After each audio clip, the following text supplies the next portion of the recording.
నమస్తే అన్న, అందరికీ నమస్కారం. కువైట్కు కొత్తగా వస్తూ ఉన్న భారతీయులు, కువైట్లో ఉన్న భారతీయులు ఎవరైతే ఉన్నారో, మీరు కువైట్ నుంచి బయలుదేరేటప్పుడు లేకపోతే ఇండియా నుంచి కువైట్కు వచ్చినప్పుడు చాలా జాగ్రత్తగా ఉండండి. మనకు తెలియకుండానే మన యొక్క లగేజీలో మనం చూసుకుంటే మాదక ద్రవ్యాలను అయితే అక్రమంగా సరఫరా చేస్తూ ఉన్నారు, అక్రమ రవాణా చేస్తూ ఉన్నారు. అలాగే ఇటీవల కాలంలో 2 భారతీయులకు మాదక ద్రవ్యాల కేసుల్లో కువైట్ క్రిమినల్ కోర్టు మరణశిక్ష విధించిన విషయం అందరికీ తెలిసిందే. కాబట్టి మాదక ద్రవ్యాలకు సంబంధించి కొత్త చట్టం అమలులోకి వచ్చిన తర్వాత కువైట్ కోర్టులు సంచలనమైన కఠినమైన తీర్పులు అయితే ఇస్తూ ఉన్నాయి. అలాగే కువైట్ ఉప ప్రధానమంత్రి షేక్ ఫహద్ ఆల్ యూసఫ్ గారు కూడా ప్రకటించిన విషయం అందరికీ తెలిసిందే. మా దేశ భవిష్యత్తు అలాగే మా యొక్క యువతను మేము కాపాడుకోవాలంటే కువైట్ దేశం మాదక ద్రవ్యాల స్మగ్లర్ల మీద యుద్ధమే చేస్తూ ఉందని చెప్పి దాన్ని మేము 24 గంటలు చేస్తూనే ఉంటామని చెప్పేసి ఆయన ప్రకటించారనమాట.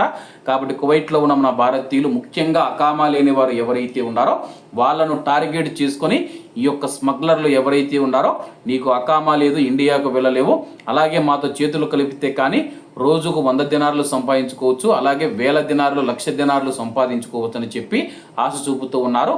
ప్రస్తుతం ఉన్న చట్టాల ప్రకారం వారి మాటలు నమ్మి వెళ్ళారంటే కానీ మీకు ఉరి శిక్ష లేదా మరణశిక్ష, జైలు శిక్ష పడే అవకాశం ఉంది. అలాగే గతంలో మనం చూసుకుంటే జైలు శిక్ష లేదా కువైట్ దేశం నుంచి బహిష్కరణ చేసేవారన్నమాట.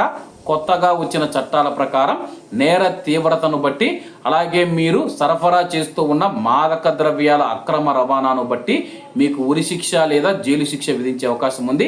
జైలు శిక్ష విధించినా కానీ అనుభవిస్తారు. కానీ అలాగే ఫైన్లు మనం చూసుకుంటే జరిమానాలు లక్షల దినార్లలో ఉంటుంది.